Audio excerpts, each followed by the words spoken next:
Евангелие от Матфея известное место Писания, 7 глава, 24 по 27 стихи. Итак, всякого, кто слушает слова мои эти и исполняет их, уподоблю мужу благоразумному, который построил дом свой на камне, и пошел дождь, и разлились реки, и подули ветры, и устремились на дом тот, и он не упал, потому что основан был на камне. А всякий, кто, 26 стих, а всякий, кто слышит эти слова мои и не исполняет их, уподобится человеку безрассудному, который построил дом свой на песке, и пошел дождь, и разлились реки, и подули ветры, и налегли на дом тот, и он упал, и было падение его великое. И когда Иисус окончил слова эти, народ дивился учению его, ибо он учил их как власть имеющие, а не как книжники и фарисеи. Я проповедую сегодня на теме жизнь построена или построенная на камне.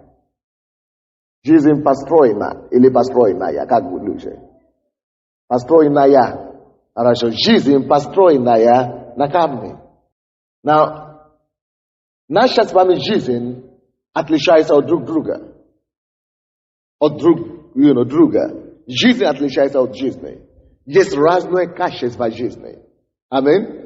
Вроде бы я живу, вы тоже живете, кто-то на улице тоже живет, бомжи на улице живут, наркоманы тоже живут, алкоголики тоже как-то живут. Вроде бы все живут, да? Но жизнь отличается от жизни. И то, что отличает, или то, что выделяет одна жизнь от другой, есть качество этой жизни, ее качество. Качество жизни отличаются от друга.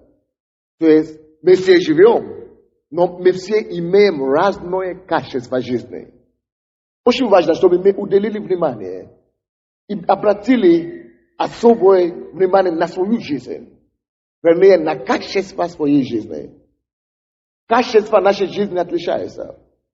И то, о чем Иисус сейчас говорит в этом месте Писания, это как раз качество жизни. Иисус уделяет внимание и выделяет нам важность качества жизни. То, что отличает и свою жизнь, мою жизнь от вашей жизни, есть качество нашей с вами жизни. А как мне определить качество моей жизни? Качество моей жизни, качество вашей жизни зависит от того, насколько мы кормим эту жизнь. Насколько мы кормим, мы накормляем, мы питаем эту жизнь. Допустим, если посмотреть на человека, который хорошо выглядит, можно сказать, он хорошо кушает. Кто у нас здесь хорошо кушает? Я как-то не могу никого вычислить.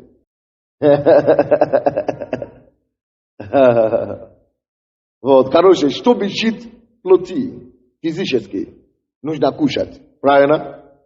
Чтобы хорошо жить, чтобы не умереть от голода, чтобы не похудеть и не потерял силу на позадневной работе, нужно хорошо кушать. Вот, то, что мы кушаем, определяет наша физическая плоть, будет крепка или слаба. У нас жизнь будет активная или расслабленная. То, что мы кушаем, определяет качество нашего тела, нашей физической жизни. Но мы, конечно, с вами понимаем, что качество жизни человека – это не его тело. Жизнь в теле, то есть плоть человека, это еще не его жизнь. Мы это знаем.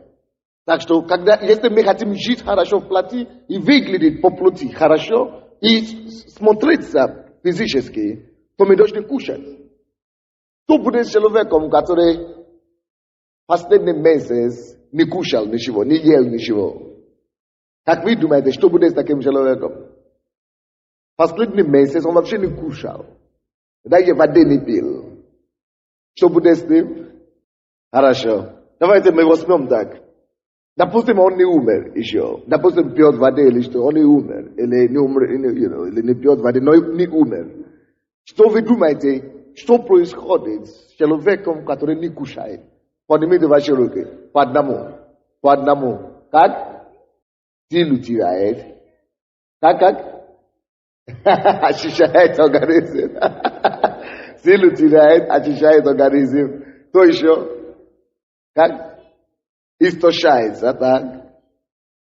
Потому что когда первые уровни, может быть, не сколько первые дни, он очищает организм. Но когда это уже доходит до 30 дней, без воды, без еще 40 дней, или 50 дней, 100 дней, это уже начинается истощение, так? Кто еще может сказать? Как? Обновление. Это то же самое, что говорим. Как? Обезвоженный организм. Хорошо, а если человек не кушает 100 дней, что с ним приходит? Все знают, умирает. 100 дней вообще не кушает. Это значит, несколько месяцев, 4 месяца не кушает.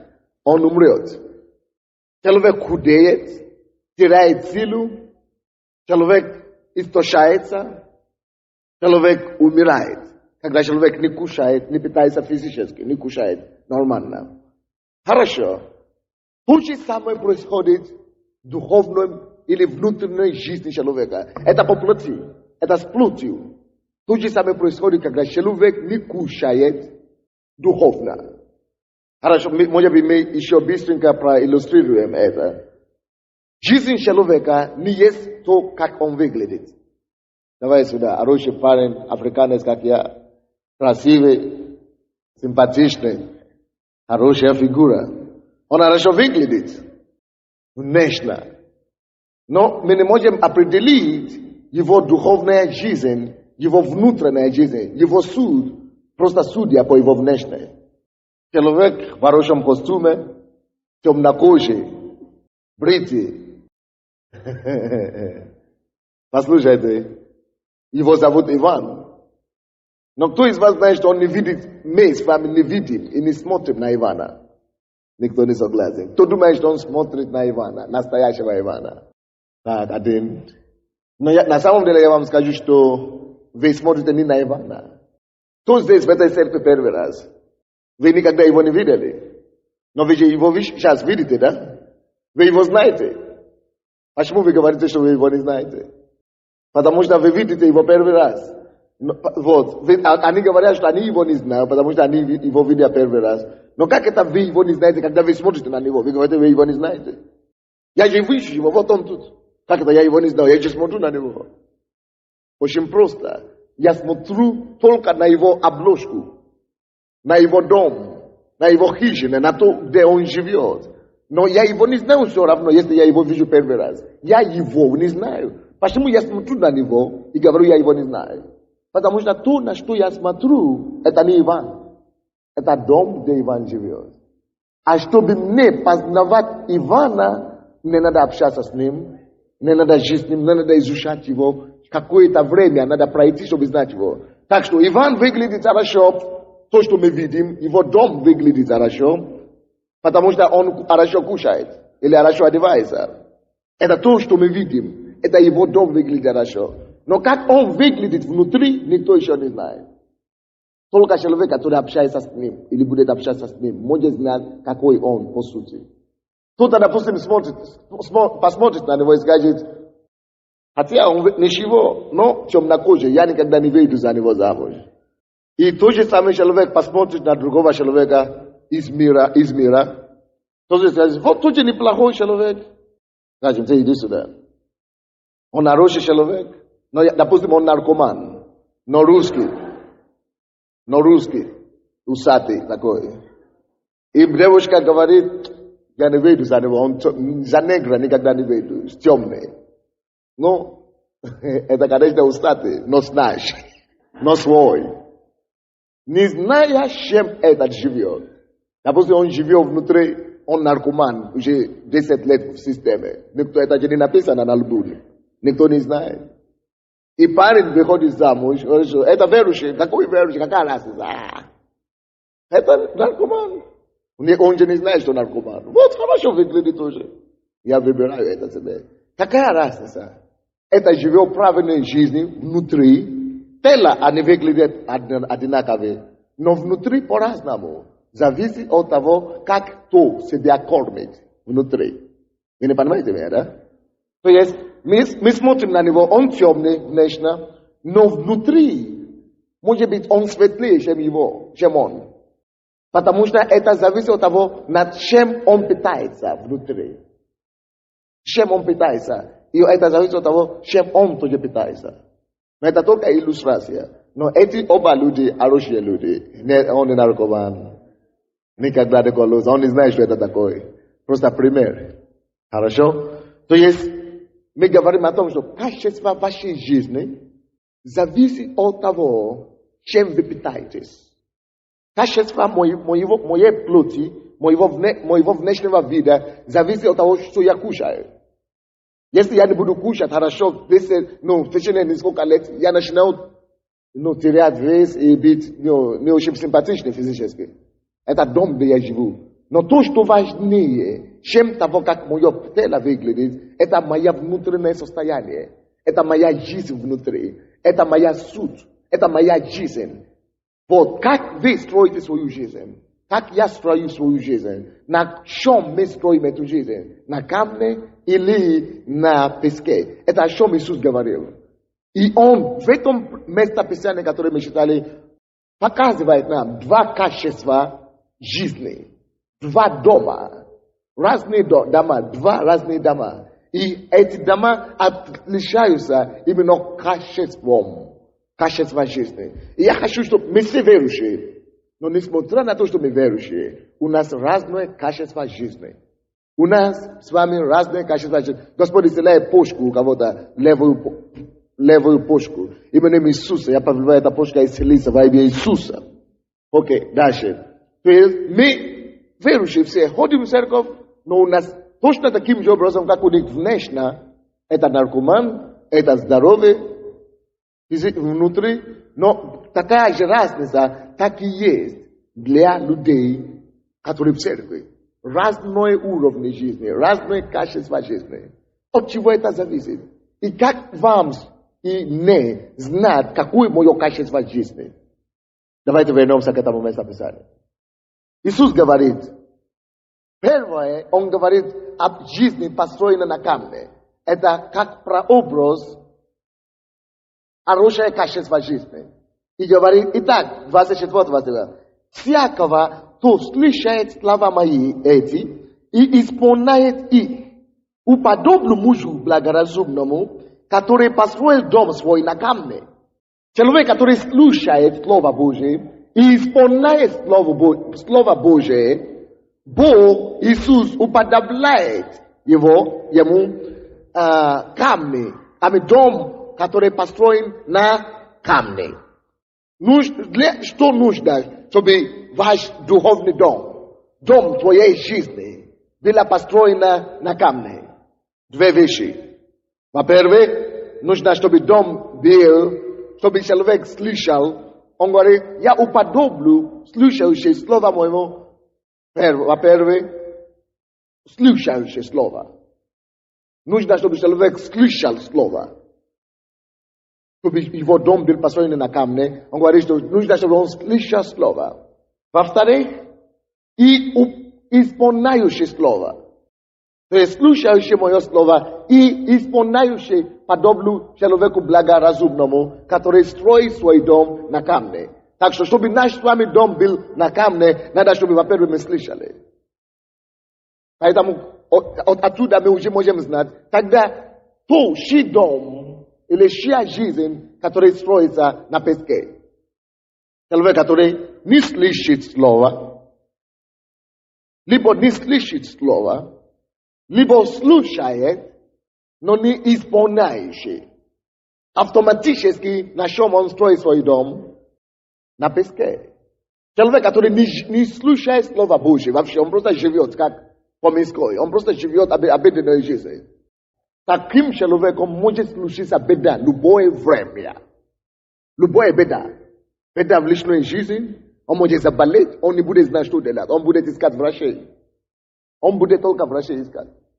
On może i worosweniki mogą что-то неприятность может случиться с ним. Он не будет знать, куда обращаться. Он будет искать, может быть, ведьмы какие-то или еще бабки. Он не знает. Потому что он не слушает Слово Божье и не живет, не исполняет Слово. У него может быть финансовый кризис, и он не будет знать, что делать. Он не знает Бога, он не слышит Слово. Или он слышит, он не живет поэтому. Все, на песке. И что это значит?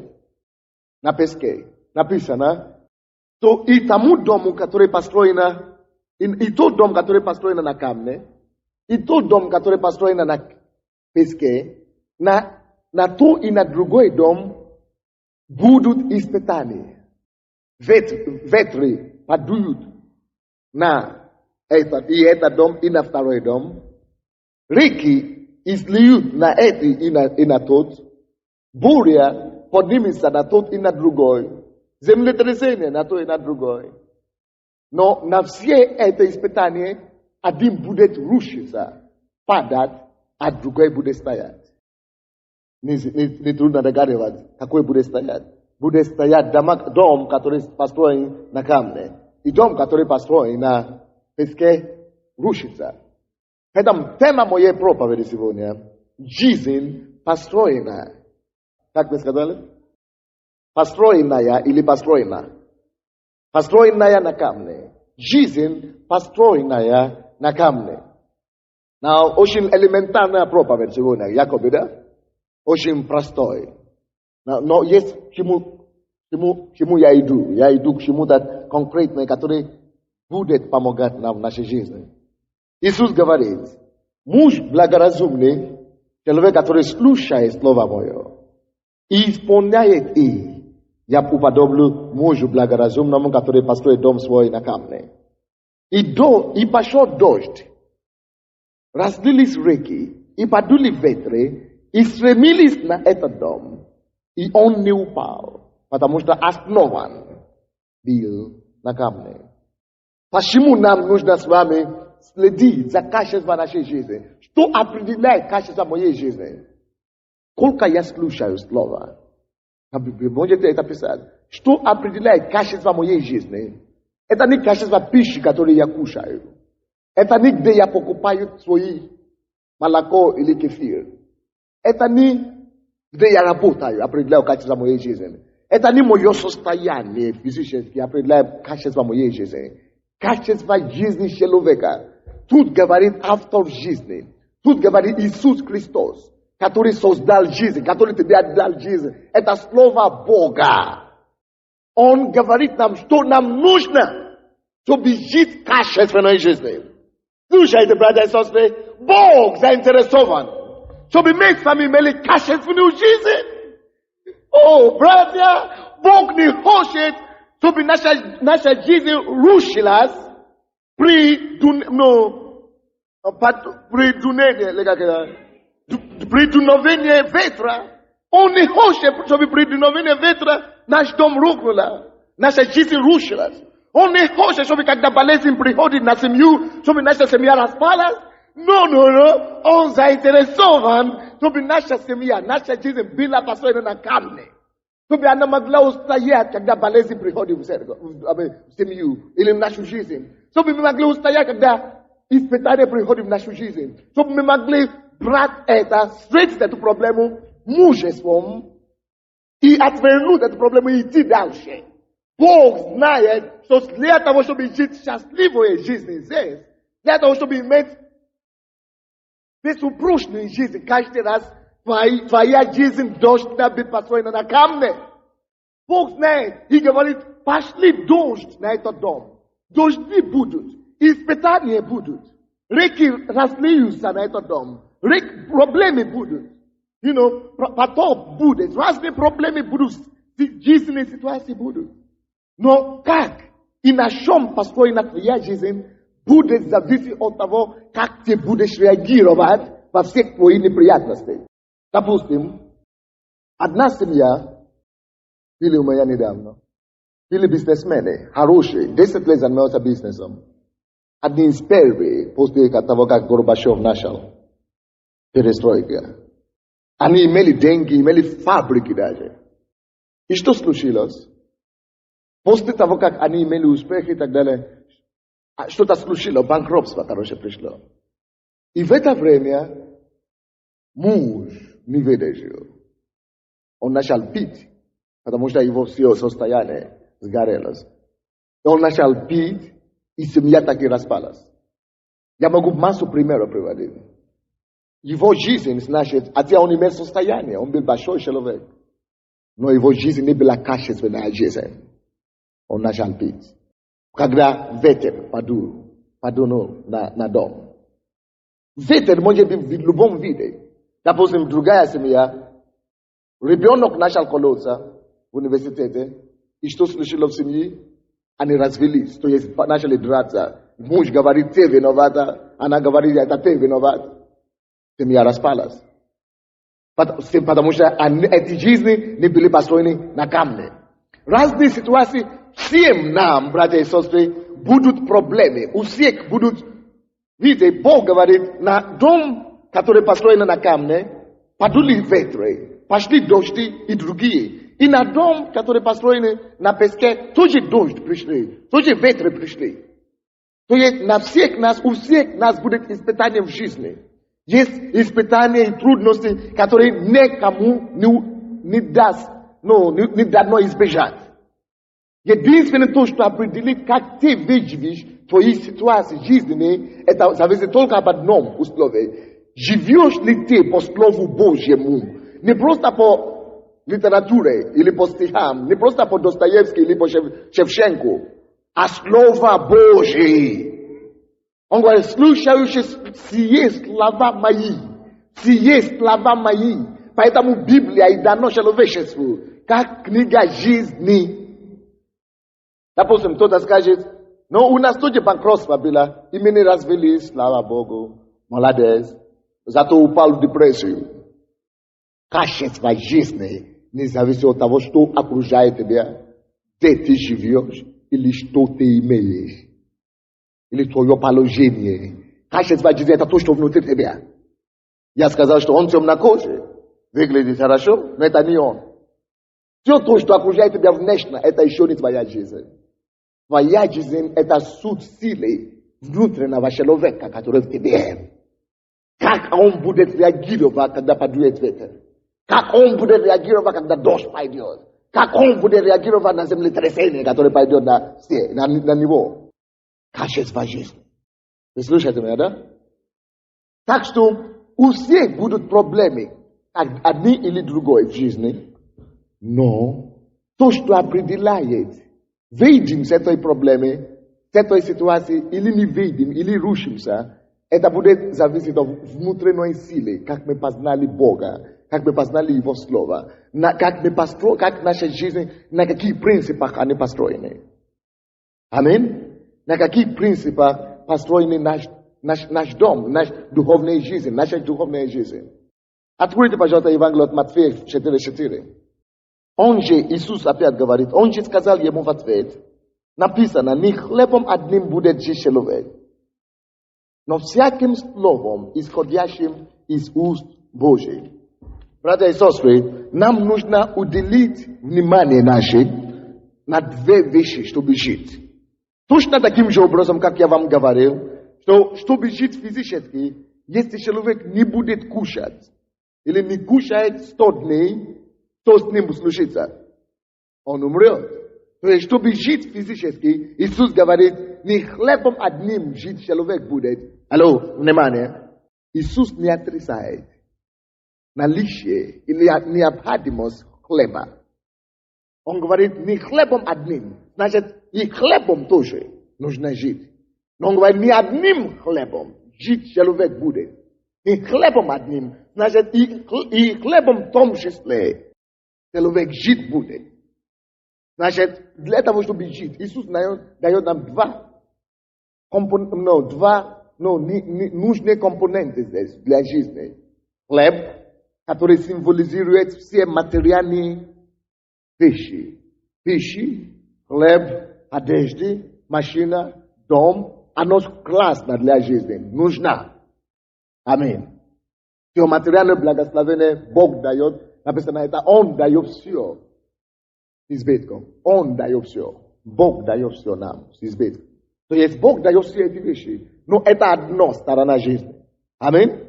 Но если у меня все это будет, но не будет внутренней жизни, поэтому Иисус и говорит, и делает больше ударение на второй компонент жизни. Не хлебом одним жить человек будет, но всяким словом, исходящим из уст Бога. Всяким словом, исходящим из уст Бога. Всяким словом, исходящим из уст Бога. Всяким словом. Слушайте, оказывается, что можно жить словом. Жить словом.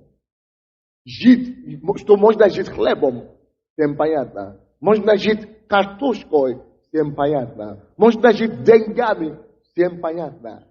Но Иисус говорит, не хлебом одним, но и всяким словом можно жить на слове. Хлеб нужен.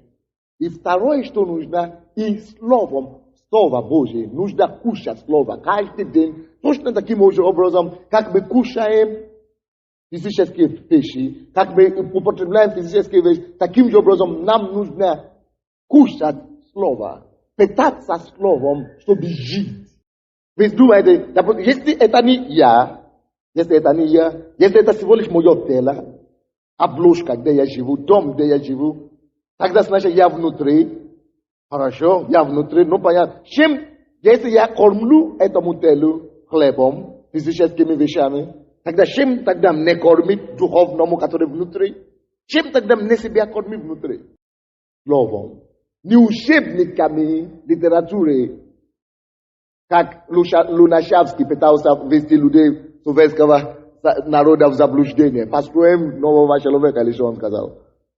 Лунашевский, он сам попал в ад в результате, стал алкоголиком, его убили. Потому что это не спасает. И книги и литературы, которые нужно кушать, нужно образовать себя, давать образование, это для тоже физической жизни, это тоже для материальной жизни, это для ума нужно, это для головы нужно. Но чтобы кормить духа, только Слово Божье доступно достучать до духа человека. Вы слушаете меня, да? Так что, поэтому, если ты живешь, ты ученый степени или что-нибудь, докторский, и все имеешь, в голове кипит, а ты не жил Словом Божьим, ты будешь поступать порой как животные. Такие люди, вы когда-нибудь видели профессор, который бил свою жену? Видели? Конечно, каждый раз. Видели человек, кандидат наук, который пьет? Вы видели такое? Конечно, каждый в обсуду. Вы видели человек, который имеет 3 диплома и все равно блудит и безобразно себя ведет? Вы видели такое? Конечно. Потому что это всего лишь знание в голове накопляется. Но это не жизнь, это еще не качество жизни. Но сама жизнь есть дух. И единственные вещи, которые этот дух принимает, это только Слово Божие. Вы понимаете меня, да? Единственные вещи, которые кормятся дух, есть Слово Божие. Вот почему Иисус сказал, слушающий Слово Мое. Поэтому даже если ты будешь от доктор наук 3 раза, и ты не слышишь Его Слово, и не живешь по Слову, пустая голова, голова полная, но пустое сердце. Вы понимаете меня? То есть внешне, с одной стороны, у тебя будет вот такая. Ты будешь как человек, который имеет только одна нога. Инвалид. Нужно, эта жизнь человека строится на 2 ногах. Материальная жизнь и духовная жизнь. Не хлебом одним жить человек будет, но всяким словом, который исходит из уст Божьих. Допустим, я профессор, и мне сообщили, у тебя рак. Он сразу забудет все профессуры. Сразу забудет. Потому что это не спасает. Он знает, это уже смерть. Но человек, который знает, что Слово Божье говорит, ранами его я исцелен. Он сам на себе вознес грехи мои и болезни мои, немощи мои на себе. On sam telam своим вознес мои болезни на себе. Вот есть знание Слова Божьего. Не просто жить, слушать проповедь. Нет. Вы помните, что Иисус говорит? Слушающий и исполняющий. То есть, когда болезнь приходит, я вспоминаю это слово, которое я уже слышал. Я говорю, нет, я не могу быть больной. No. Я не могу быть больным, потому что написано там, он сам возьмет на себя всякие мои болезни и немощи. Это не ко мне, это не на мой адрес, не может быть. Я здоров, мои болезни на него. Потому что я знаю, я живу словом, Я живу не просто хлебом, но всяким словом. Я знаю, что Бог говорит относительно этой проблемы. Я знаю, что мне делать. Бог говорит, Он сам вознес, Он сам. Это уже не мое, я отказываюсь. Он сам вознес на себя. Я помню, пару месяцев назад, я принимаю душ. Аллилуйя. Что-то заболело, но не понял. Пощупал, опухоль, нарыв, у меня. Ну, дьявол тебя нагладил.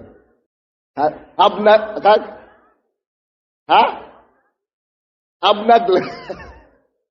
Ну, дьявол обнаглел. Да, на тебе его, я понял. Я даже не верю. Я пришел в комнату, я говорю, слушай, там, да, болит. Я говорю, хорошо, ничего страшного, я понял. Конечно, когда у тебя такой опухоль, кто бы ты ни был, сначала страх попытается тебя захватить. Я говорю, нет у меня места. То есть это естественные вещи. Страх. Но когда страх приходит, я говорю, нет, страх это не мой друг. Страх это разрушитель. Написано, Бог, я живу словом. А слово говорит, что Бог не дал мне духа страха. Страх мне не придал, Бог мне не дал духа страха. Он дал мне дух любви. Поэтому я говорю, нет, я не принимаю этот страх, нет. И я поднял эту руку, я говорю, я посмотрю на это зеркало, я говорю, я даю тебе неделю. Сегодня пятницу. В следующую пятницу я опять проверю. Чтобы тебя там не было. Но почему я мог так сделать? Потому что Библия говорит, что всякое дерево, которое не построено нашим Богом, нашим Отцом Небесным, будет выспано. Искоренено. И я повелеваю эту опухоль искореняться во имя Иисуса. Конечно, каждый день, когда я принимаю душ, дьявол говорит, смотри, чуть-чуть. Я говорю, но пятница еще не пришло. Я благодарю тебя, Господь, за исцеление. Я здоров все равно.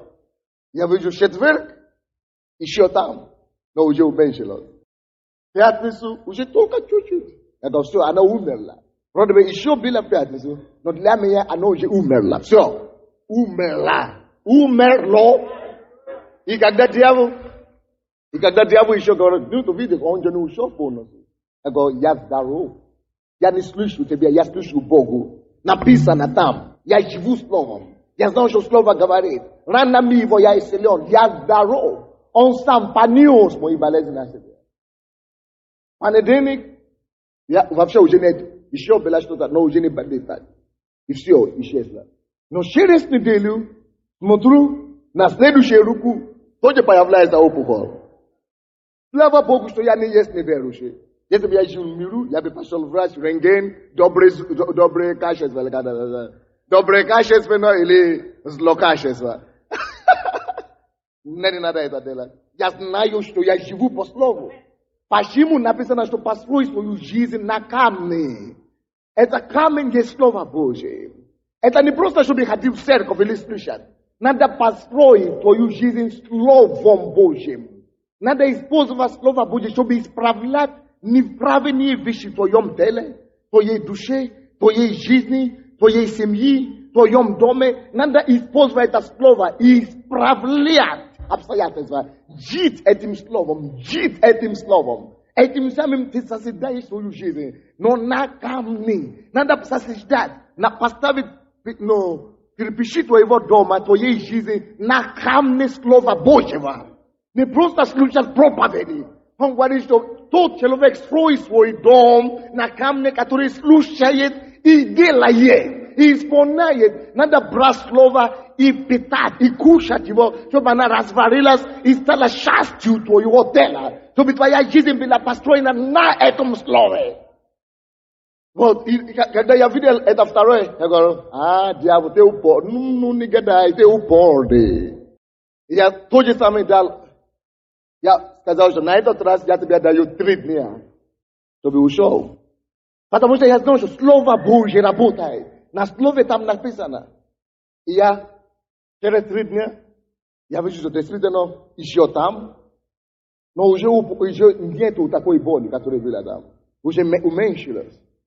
Я даже не сказал жене. Зачем? Потому что я верю, я живу тоже словом. Это слово живо для меня. Не надо попросить, чтобы кто-то молился за меня. Нет, я живу этим словом. Оно живо для меня. Допустим, так, вам не позвал. Иди сюда. Девушка, вот, да. Ну, хорошо, вдвоем, пускай идут. Помогите ее. И вы собираетесь жениться, ребята. Если вот сейчас мы уйдем домой, не дай Бог, к примеру. Если вы идете домой, и где-то во дворе, где-то в темноте, в 11 часов ночи, вас окружит 5 мужчин и хотят изнасиловать вас. Что вы будете делать? Скажу во имя Иисуса. Скажу? Почему это должно сработать? Не, я просто даже не представляю, что такое будет. Не знаю, насколько верю. Молодец. Мне это нравится. Она правду говорит. Я просто всегда возвращаюсь домой, мне никак. То есть ты даже не представляешь, что такое будет и что будет, что может быть, да? Я не представляю. Ты не знаешь, что будет, если такое случится. Да я просто не верю, что такое будет, не знаю. Не веришь, что такое будет. А если будет? На Бога буду надеяться. Ну что будет делать? Не знает. Потому что даже не ожидала, даже не предполагала такой ситуации. Так. Я не знаю. Молиться, наверное. А как молиться?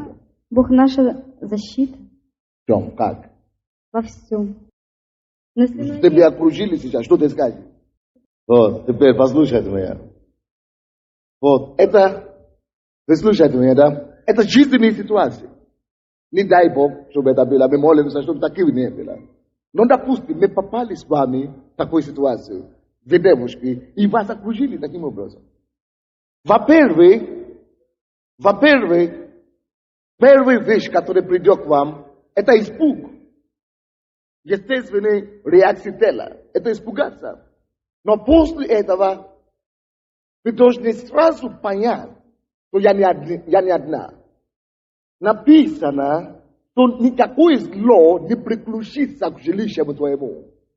Никакое зло не приключится к тебе. Зло не приключится к тебе. Поэтому я окружен этими людьми. Зло не приключится ко мне. Я говорю, здравствуйте. Здравствуйте. Я не одна, я дочка Бога. Вы хотите, чтобы я вам это доказал? Махаламуко бабалика бабалака баракото бака баба. Хорошо? Баба келере бокоборо. Во имя Иисуса Христа я повелевал вам уйти отсюда. Раствориться во имя Иисуса. Хорошо. Теперь, это то, что я сказал, ну, я бы делал. Но что, у кого это уже было ситуация? И что вы делали? Да давайте быстренько. Да давайте быстренько бегом, ну. Мы не будем здесь всю ночь. Парни, ребята, давайте по одному. Вот. Вот как воспитываются мужики, ну, нормальные. Джентльмены. Как воспитываются джентльмены, воспитываются. я знаю, что я верующая, и со мной ничего не может произойти. Я просто стала, когда мне насильник, это было в лифте, я возвращалась с ночной молитвы, и я зашла, и он зашел тоже. Он спросил, какой этаж, я нажала, закрылся лифт. И он мне быстренько закрыл рот. Дьявол-то знает, что я могу молиться на иных языках. Но все равно это не помешало. Когда он закрыл мне рот, я начала изнутри. Я верующая, я знаю, что Дух Святой живет во мне, и я начала изнутри просто говорить. И эти слова, они сильнее. Дух Божий, он сильнее, чем рука человека, чем рука насильника. И его рука просто от 2 слов внутри меня отлетело вот так вот в сторону, а потом я сказала, я еще пару слов сказала на ином языке, пару слов буквально, и потом я ему просто вот так вот сказала: именем Иисуса я тебе запрещаю. Он вот так вот опустил руки и сказал: понял. И я еще раз говорю: именем Иисуса я тебе запрещаю. Он сказал: понял. И все, это было, лифт на 3-м этаже открылся, я спокойно вышла и пошла домой. На Городской площади достала карточку, начала звонить. И рядом тоже девушка стояла, звонила. И подходят сзади двое мужчин, и что-то начали разговаривать. Я вынимаю карточку и говорю: ребята, девушка так выняла карточку и убежала. А я так говорю: вы что-то хотели? Говорит: да, хотите отдохнуть, развлечься? Говорю: хочу. А как вы себе это представляете? Ну как, за деньги? Хотите? Ну, один берет так за одну сторону, другой за другую. Говорю: вы знаете, я вообще верующая, я хожу в церковь. Я хотела вот пригласить, вот это было перед служением в Дворце спорта. Говорю, на служение наше, начала рассказывать. Один встал, так опешил, говорит: это церковь Сандея? Я говорю: да. А второй начала так, щупать меня. Я так отвела руку, начала молиться на их на языках. Он испугался, видно, страх такой. Я говорю: дьявол, именем Иисуса, освободите людей от насилия. Освободи, начала молиться на их на языках. А он говорит: что это, что это? А второй говорит: слушай, тихо, тихо, это у них такая молитва, послушай. Тут глаза забегали. Короче, выбежал на дорогу, начал машину останавливать. А второй, я говорю: ребята, вы куда? А второй стоит. Я выняла приглашение, даю ему, говорит: а ты меня к Сандею подведешь? Я говорю: вы приходите, он не заперт, он на молитву покаяния приглашает и будет разговаривать с вами. Не знаю, он такой стоял, я говорю: давайте поразговаривать, хотите, может, вам плохо. Он говорит: я наркоман 10 лет, я хочу спрыгнуть с иглы. Я говорю: так в чем дело, в чем проблема? Приходите, вам помогут, вот все. Он так стоял, смотрел: хорошо, я подумаю, я приду. Такое, аминь. Мудрость. Аминь. Девушки, кто здесь женщина или девушка? Поднимите свои руки. Кто знает, что он девушка или женщина? Хорошо. Слушайте меня внимательно. Жизнь, построенная на камне, в этом и заключается, что Слово Божье обеспечивает тебе экспрессное, то есть экспресс информацию в нужных моментах. Потому что ты построил свою жизнь на этом слове. Ты насытил себя этими словами. Поэтому во всех жизненных ситуациях, которые есть в Слове Божьем ответ. Если твоя жизнь уже построена на Слове, экспресс-информация приходит, чтобы знать, что делать. Но, допустим, мы жили с вами в миру, я не знал, что делать, я не читал Слово Божье. Поэтому я сказал: если здесь женщина, кто считает себя женщина или девушка, никто из вас, если вы ходите в эту церковь нормально, не просто в гости, или не просто раз в месяц, если вы насыщаетесь и живете Словом Божьим, никто из вас больше не должен быть жертвою насилия или изнасилования. Никто из нас не должен быть жертвой. Никто не должен быть жертвой. Вас никто не может изнасиловать. Мы можем это сказать, и кто-то скажет: это гордость. Какая гордость? Я живу по слове. Моя жизнь построена на слове. Я знаю, допустим, одна женщина, спасибо вам, молодцы, вы знаете, что теперь делать. Допустим, одна сестра, ей где-то 60 лет. 60 лет. И мужчина, два мужчины ворвались в ее квартиру. Ведь 2 часа по 3-го ночи. И как раз она только что легла спать. То есть она не могла спать, и Дух Святой побуждал ее молиться. Она молилась до часу, до 2-го, и где-то где-то она легла спать. Как только она легла спать, выключила свет, через полчаса выбили ее окно и зашли ребята. Солидные, конкретные ребята, Она 55 лет, сколько-то. И они включили свет, руки вверх, пистолеты. Один сюда, один сюда. О, ребята, добрый пожаловать! Я ждала вас! Это бандиты, Что вы сказали? Сидите, я ждала вас. Сидите, займите ваше место. Что вам надо, чай или кофе? Что вам надо, чай или кофе? Они сказали, мы хотим заграбить вас, у вас есть золото, у вас есть деньги. Мы вас убьем, что вы говорите, кого вы посчитаете вас? Мы не ваши родственники. Он говорит, но я знаю, но я же вижу у вас пистолеты. В том-то и дело, что я Божья дочка. Я несу Бога с собой. И здесь этот дом наполнен ангелами. Поэтому я знаю, что Бог вас прислал сюда, чтобы вы слышали Слово Божье. Он сказал, заткнись, закрой рот, что ты говоришь? Потому что я могу спасти вас. Бог, я знаю, что делать, чтобы вы спаслись. Бог не хочет, чтобы вы попали в тюрьму. Бог не хочет, чтобы вы продолжали грабить. Бог хочет спасти, омыть вас, чтобы вы простили вам все ваши грехи. Это не случайно вы попали в этот дом. Это же мой дом. Бог живет в этом доме. Бог знал, куда вы идете. И Он допустил, чтобы вы пришли ко мне. Это женщина, 55 лет. Они сказали, ну расскажи нам. Пистолеты на полу, дайте нам кофе. Она говорит, хорошо. Просто вы слушайте меня. Если вы боитесь, пускай кто-то из вас держит свой пистолет, а я буду готовить кофе. Держите, я буду вам рассказывать. Она говорит, нет, мы не хотим держать, мы будем сидеть. Они сидели, она дала кофе, поставила им, бутерброды. Вера в Боге! Вера в Боге! Вера в Боге! Вера в Боге! Жизнь, построенная на камне. Жизнь, построенная на камне. Я знала, что делать. И вы думаете, от кого я слышал это свидетельство? От одного из них, который покаялся. Они ничего не взяли. Они ушли, сказали, что давайте мы придем в вашу церковь. Но они не пришли. Они опять пошли, грабили. И попали в тюрьму. И вспомнили эту историю. И не забили. Просто в голове не могла выйти. В тюрьме покаялись. И это человек сам проповедник сейчас. Братья и сестры, как твоя жизнь должна быть построена на Слове Божьем. Должна быть построена на Слове Божьем. Что ты сделаешь, если ты обнаружишь, что твой сын стал наркоманом? Что ты сделаешь? Твоя дочка стала колоса. Что ты сделаешь? Ты ничего не сделаешь, если ты не жил Словом Божьим. Ты будешь в миру и плакать, и не спать по ночам, и все. Но если ты живешь Словом Божьим, у кого здесь ребенок наркоман еще не пришел? Еще не пришел. Но вы уже ходите в церковь, вы уже поняли, идите сюда кто-нибудь. Расскажите нам, что вы теперь делаете? Что вы делали раньше? Что вы теперь делаете? Какая разница?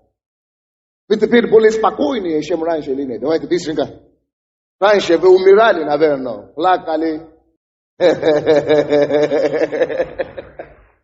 Да, постараюсь быстрее. Мои оба сына сейчас осуждены.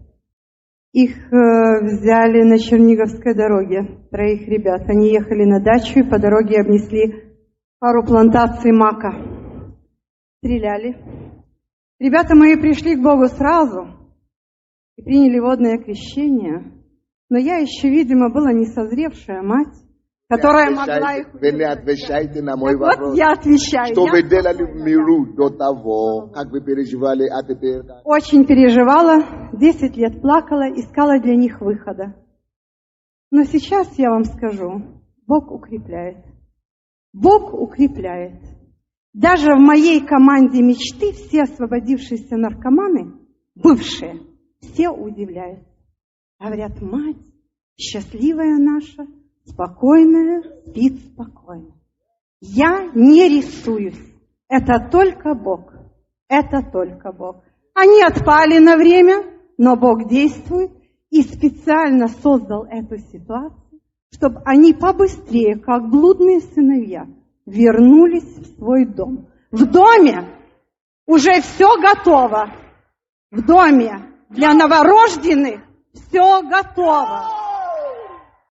Будем вытирать не только сопельки и слезки, с которыми они вернутся. Подгузники тоже готовы. Будьте все благословенны, верьте Богу. Он не даст быть искушаемыми сверх. Будьте все благословенны, Он уже исцеляет эти горькие воды. Я ничуть не сомневаюсь. Если вы меня видели на приеме у прокурора, если вы видели меня в этой Бобровице, где когда бензин подорожал и 30 километров на перекладных я добиралась с одним парнем из своей команды, вы бы не поверили. И мне задал прокурор один вопрос. Вы им не родная мать? Я говорю, да, у меня много сыновей, и это один из них, которые не родные, а это кровные. Это кровные. И даже младшего моего спрашивают, скажи честно, она тебе родная мать? Такое спокойствие. А он говорил, у нее обрублены крылья, но в Киеве есть 2 пастора темнокожих. Они, через них Бог поддерживает ее так, что она не сломится. Потому что то свидетельство, которое дал пастор о 55-летней женщине, это было со мной. Это было со мной. Ко мне прислал ГОМ киевский наркоманов в 3 часа ночи. Они приехали, они такое вытворяли до 5 часов ночи, до 10 часов утра. Но в 5 часов утра мы расстались с поцелуем. Их задержал ГОМ и сказал, мальчики, если вы раскрутите эту на Березняках, и она от страха вам даст наркотик, нам больше ничего не надо. Потому что ее негры одевают, ее кормят наркотики, и она, даже в тех церквях, они там колются, распространяют наркотики и прыгают до потолка, как сумасшедшие. Если вы с нее выжмете наркотик, но в 5 часов утра они не выдержали и приехали, наверное, за трупами. Но когда я открыла дверь, говорю, как-то странно, вы сегодня не ломаете двери. И поэтому этот раскололся и говорит, они нас сюда направили и сказали, если не хотите срока, раскрутите ее. Но они так раскрутились, эти мальчики, плакали крокодилями слезами в 5 часов. Будьте благословенны.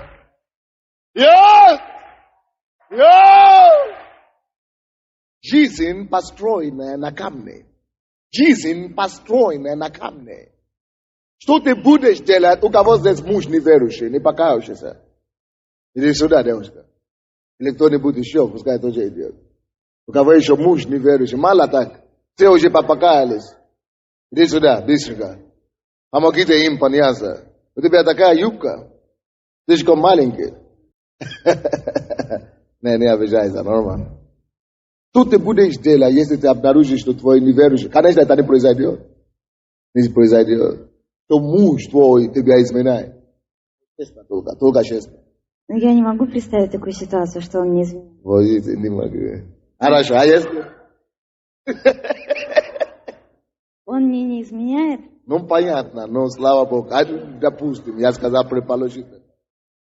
Ну, честно, мой муж, он будет здесь. Понятно. Ну, ответь на мой вопрос. И дай Бог. Я представлю, как будто это не мой муж. Да, молодец. Я просто буду славить Бога. Я в группе прославления, я просто для себя точно знаю, что если какая-то возникает проблема, я ничего не делаю, я просто с радостью славлю Бога, всем своим сердцем славлю Бога. И в эту минуту Он решает все мои проблемы, какие только есть. Молодец. Это хороший ответ. Потому что когда мы прославляем Господа, Он идет впереди нас и покарает, и поражает наших врагов. Что ты будешь делать? Ну, у меня недавно была такая ситуация. Я увидела своего мужа с девушкой на улице, как раз возвращались после служения, когда пастор проповедовал о сладости хвалы. И поехали, я была как раз без машины, и поехала через Красную площадь на Оболонь. В общем, как-то так очень странно, причем со своей свекровью, с матерью моего мужа. И мы с ней еще сели есть мороженое, и она говорит, вон он идет. Я говорю, как это? И я поднимаю глаза, смотрю, он идет с девушкой. Первая моя реакция, это внутренняя была, конечно, это очень агрессивно, а потом я посмотрела, говорю, я этому не верю, этого быть не может. А потом в итоге мы подошли, еще с ней познакомились. Я ему говорю, ты представь, что это твоя жена, а говорю, это твоя мама. В общем-то, они там были оба растеряны, но тем не менее, такой мир какой-то пришел в сердце. И я на сегодняшний день знаю, что действительно это прорыв. Это просто Бог допустил эту ситуацию для того, чтобы я успокоилась, для того, чтобы я могла принять решение. И я знаю, что написано в Слове: не знаешь ли жена, не спасешь ли мужа. И это Бог говорит об этом. Поэтому я стою на этом Слове, и я знаю, что моя семья будет восстановлена. И ничего другое просто быть не может. Я это не принимаю. Я благодарю Бога за то, что в моей жизни все хорошо. Аллилуйя! Спасибо. Помогите. Научены, хорошо. Она хорошо научены. Аминь. Но если бы в миру кто-то, наверное, бы растерялся, побежал бы, собрал бы сумки и так далее, никогда в жизни. Но жизнь, построенная на камне, как раз об этом и говорится. Бог сверхъестественный тебе даст ответ, как реагировать, что делать на любую ситуацию. Мы уже рассмотрели разные ситуации.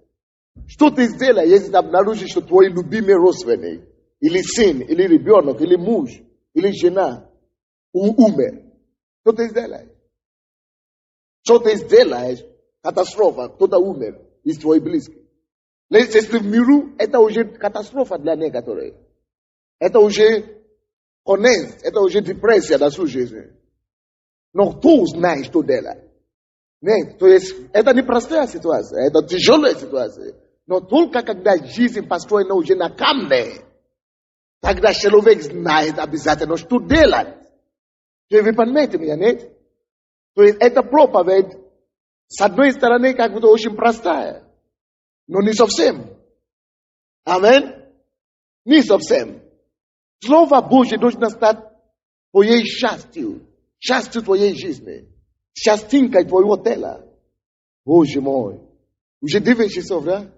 Господь. Еще 3 места Писания я бы хотел привести. Очень интересное слово. Можно? Посмотрите, пожалуйста, Притчи 4 глава. Притчи 4 глава. Вы вообще понимаете суть этого слова, Кто значит жизнь построена на камне? Кто слышит слово мое и делает, исполняет мое слово. Кто строит свою жизнь. Слушает и делает. Кто строит свою жизнь. Притчи 4, 22 по 23 стихи. 22 по 23 стихи. Сын мой, словам моим внимай, и к речам моим преклони ухо твое. Внимай, преклони ухо твое. Словам моим. Потому что только через слово жизнь человека созидается. Скажите соседу, только через слово Божье жизнь человека созидается. Аминь. Слушайте сюда. Мое тело, вы слушаете? Мое тело питается от хлеба, от вещей материальных. Но моя жизнь питается от Слова Божьего. Аминь. Поэтому Бог говорит: сын мой, или дочка моя, словам моим внимай. Пожалуйста. Внимай словам моим. Слушай мое слово. Потому что это тебя спасет во время беды. Потому что это избавит тебя, это даст тебе ответ, выход. Посмотри на женщину. У нее 2 сына наркоманы. Она не умирает. Она говорит: слава Богу, что они попали за решетку. Потому что я уже подготовил дом для них. Дом ждет их. Потому что они придут здоровыми. Слава Богу, что Он создал эту ситуацию. Потому что она уже построила свою жизнь на камне. Она говорила: до того, 10 лет она умирала. Нельзя было ее узнать. Но она пришла, начала строить ее жизнь на слове. Слово поддержит вас в жизненной ситуации. Когда дожди придут, слово удержит вас. Когда ветры подунут, слово Божье удержит вас крепко. Здесь есть одна сестра. Ее муж, не ходил в церковь. И погиб, трагически. И все родственники плакали, прыгали, падали и так далее. А она спокойная. Она говорит, что с тобой, чего ты не плачешь?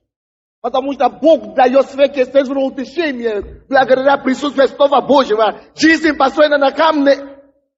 Бог показал ей, что это будет. Она слышала это, она слышала, когда это будет, как она будет. Но Бог их спас сверхъестественно, а их было троем. Сын, дочка, сын, папа, мама. Верующий папа, верующий мама, верующий сын. И они были в одной машине. Но потому что они под Богом покрытием, перед аварией они вышли. Просто так случилось, что им надо было выйти. Остались только неверующие там, и все, на смерть. Но потому что Бог свои защищает. Слушайте меня, да? Но и то, это, конечно, касается ее тоже. Но Бог утешил. Мы будем знать, что делать во всей ситуации. Поэтому внимай Слово. Слушай Слово Божье, живи по Слову и строй, практикуй Слово, строй свою жизнь по Слову. 21 стих. Да не отходят они от глаз твоих, храни их внутри сердца твоего. Храни Слово внутри сердца твоего. Потому что они жизнь для того, кто нашел их. Жизнь для того, кто нашел их. Если человек живет и просто обыкновенный, только хлебом, материальной жизнью, и не получает, и не живет по Слову Божьему.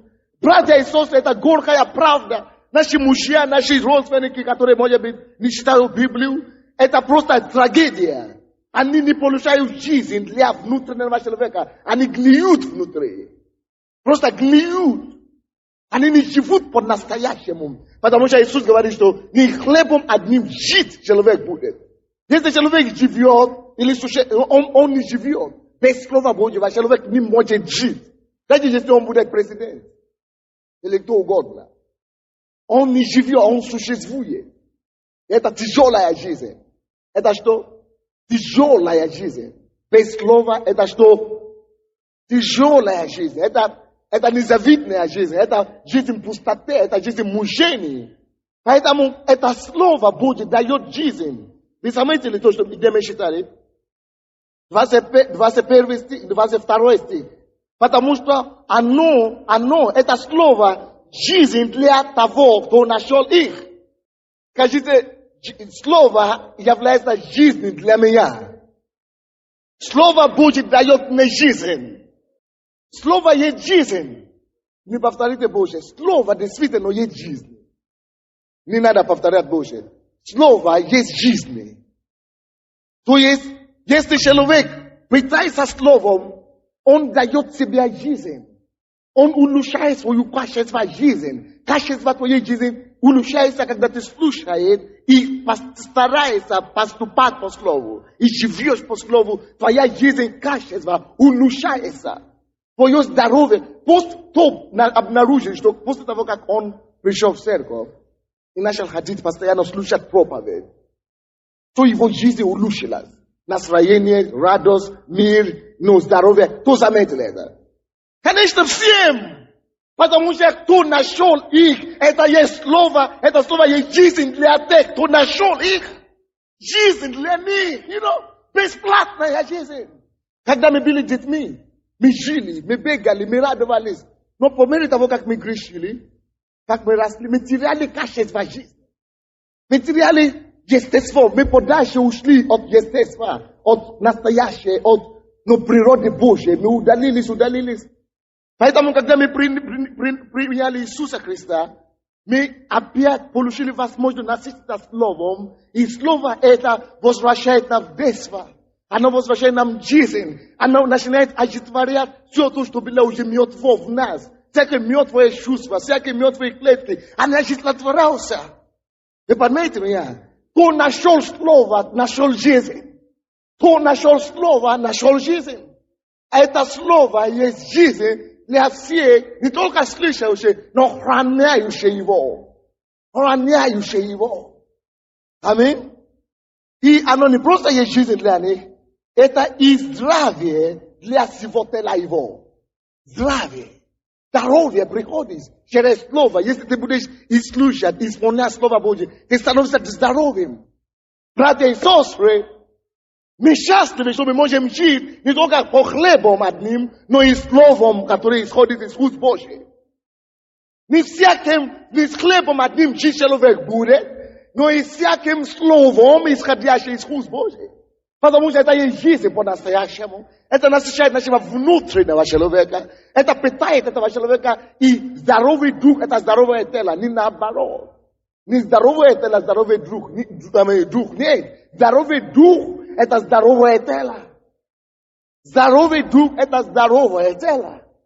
Слава Богу. И 23 стих говорит нам, больше всего, братья и сестры, отметьте себе это, больше всего хранимого, храни сердце твое, потому что из него источники жизни. Храни сердце твое. Храни сердце твое. Потому что сердце наше с вами определено, принадлежит только Слову Божьему. Мы должны наполнять наши сердца Словом Божьим. Этим самым мы строим свой дом на чем? На камне. Я еще раз прочту это место об Иисусе, где он говорит в самого начала Евангелия от Матфея 7. Слушайте внимательно. Или если у вас есть Библия, отметьте себе, или читайте со мной при себе. 24 стиха по 27. Итак, всякого, кто слушает слова мои, эти, и исполняет их, уподоблю мужу благоразумному, кто слушает и исполняет. Кто слушает и исполняет, он муж разумный, который построил дом свой на камне. Он строит свой дом, свою жизнь на камне. Его жизнь будет стабильная, его жизнь будет непоколебима, его жизнь будет твердая, его жизнь устоит всякие испытания времени. Слушание Слова Божьего – это привилегия. Еще исполнение Слова Божьего – это двойное привилегия. Это камни, ты строишь на камне, ты строишь твою жизнь. 25 стих.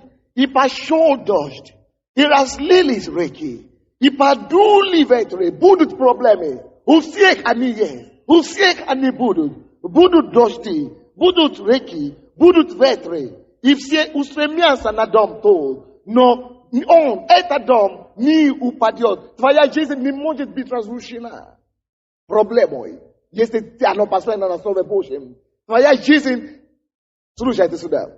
Многие из вас вы боитесь смерти. Смотрите на меня. Многие из вас вы боитесь смерти. Я вам могу сказать, никто меня не убьет. Все. Пускай окружат меня, никто меня не убьет. Потому что написано, что моя жизнь закрыта во Христе. Моя жизнь не в руке киллера. Моя жизнь не в руке убийца. Моя жизнь не в руке даже у дьявола. Она закрыта во Христе. Для того, чтобы убить меня, надо сначала убить Иисуса. Закрыта, закрыта, закрыта. Закрыта во Христе. Закрыта во Христе. Когда ты Слово Божьего, ты начинаешь стать невидимкой для сатаны. Невидимкой. Невидимкой. Моя жизнь закрыта. Это то, что Слово говорит. Я строю свою жизнь на этом Слове. Я не могу, я не умру в аварии. Я не попаду в аварию. Я не разбью голову. Я не набью ноги. Потому что он говорит, что кости его ты сохраняешь полной целостности. Мои кости полной целостности. Это Слово Божье. Кости его ты сохраняешь полной целостности. Кости его. Это то, что Слово говорит. Поэтому я не разбью свою голову. Я не разбью ногу, ни рука. Потому что Бог говорит. Кости моей целостности он сохраняет. Моя жизнь закрыта. Все. Я окружен Иисусом Христом. Если мы это будем знать, поэтому написано, ветры пойдут, дождь пошли, что угодно пойдет, но устоит этот дом. Устоит этот дом. Вы поняли меня? Жизнь построена на камне. 26 стих. А всякий, кто слушает эти слова мои, и не исполняет их, это хуже, это плохо. Но еще хуже человеку, который вообще не слышит слова его. Это слышит, он не исполняет. Беда ему, посмотрите, что будет. Бог говорит, что этот человек уподобится человеку безрассудному. Это человек неумный. Потому что жизнь не заключается в том, что окружает нас. Когда человек не делает Слова Божьего, он не умный, он не разумный, он глупый, окончательный. Потому что он не понимает, что проблемы жизни, это не граничится то, что ты имеешь, или что ты знаешь в голове. Нет, это ерунда. То, что сохранит твоя жизнь от опасности. То, что сохранит твою жизнь, и даже в опасности. Посредине горы, это есть то, насколько твоя жизнь стоит на основе. Это то, что тебя убережет. Это то, что тебя поднимет. Это то, что тебя защитит. Это то, что тебя поднимет. Это то, что тебя увеличит в жизни. Это то, что тебя сохранит в безопасности. Это то, что тебя избавит от всякой неприятности. Именно то, насколько оно построено на Слове Божьем. Бог это знает. И поэтому, когда Бог видит любого человека, что человек пренебрегает Слово, что человек не хочет исполнять Слово Божье, Богу больно. Богу больно. Богу больно, потому что Бог не хочет, чтобы Он не хочет видеть нас плачущими. Бог не хочет видеть нас мучающими. Бог не хочет видеть нас уничтожающимися, убивающимися, то есть погибающимися. Бог не хочет так нас видеть, поэтому Ему плохо, когда кто-то не хочет исполнять Слово. Бог хочет, чтобы мы всегда имели решение во всей ситуации жизни. Чтобы мы всегда знали, что делать. Как нам это знать? И делателями Слова. Это сохранит тебя в день злый. Это сохранит тебя во время потопа. Это сохранит тебя во время землетрясения. Сохранит и защитит тебя во время реки и ветви и так далее. Аминь. Вот почему Иисус говорит, что человек, который не делает Его Слова, вообще он неразумный. Вообще неразумный, безразумный. И говорит Бог, Иисус. А всякий 26 стих, кто слушает эти слова мои, и не исполняете, уподобится человеку безрассудному, который построит дом свой на песке. Только мысли на человек. Потому что решение от Бога, которое идет к нам, это Слово Его. На, возьми мое Слово, и будет тебе успех. На, возьми мое Слово, и будет тебе защита. На, возьми мое Слово, построй свою жизнь по нему, и будет тебе процветание. На, возьми мое Слово, живи по этому Слову, и ты будешь головой, не хвостом. На, возьми мое Слово, на тебе мое Слово, исполняй это Слово, живи по Слову, и тебе будет здравие для тела твоего. На мое Слово, исполни это Слово, и никакое зло не приблизится к жилищему твоему. На мое Слово, живи по этому Слову, и будет решение для тебя всякой ситуации, будет помощь со всех сторон. Живи только по Слову. Аминь. На песке построил, 27 стих. И пошел дождь, и разлились реки, и подули ветры, и налегли на дом тот, и он упал. Это дом упал. По одной причине. Либо не слышал слова, либо не слушал, либо слушал, но не исполнял, не делал по слову. Я знаю девушки, одна девушка пришла ко мне, депрессия страшная. Что случилось? Меня изнасиловали. Как? Сколько ты ходишь в церковь? Год. И тебе, сколько их? 2. И тебе, что ты сделала? Я растерялась. Ну что? И ты не пришла к себе? Ну я не знала, что делать. Боже, ты ходишь в церковь? Ну хочу. Ты не слышишь мои проповеди? Ну, я тогда не подумала. Не подумала. Слышит, но не исполняет слово. И поэтому и беда. Написано, что на те, которые слышат и исполняют, бьет ветер, пробьет дождь и так далее, но не упадет дом. Невозможно, чтобы такой дом упал. Невозможно, чтобы такая жизнь разрушилась. Невозможно, чтобы такая жизнь была беззащитная. Ангелы вступятся, небо вступится. Но если ты растерялся, то уже забыл, ничего не помню. То, конечно, потому что ты не исполнитель. Это слово не живет в тебе. Это слово не частинка твоей жизни. Поэтому упал такой дом. Упал. Налегли на дом ветры, подули и так далее, реки. И упал дом. Потому что это человек безрассудный. Он не живет по слову. Преклоните вашу голову. Скажи Богу, все, я не буду как тот нерассудный. Я буду разумным. Я буду слушать и жить по Твоему Слову. Буду стараться исполнять Слово, чтобы оно стало частью моей жизни. Я хочу быть разумным. Хочу построить свою жизнь на камне. Поговорить с Богом. Хочу построить свою семью на камне. Хочу построить жизнь своих детей на камне. Хочу построить жизнь своей супруги на камне. Хочу построить свою работу на камне. Свой бизнес на камне. Давайте откроем наше сердце перед Богом сейчас. Поговорите с Богом.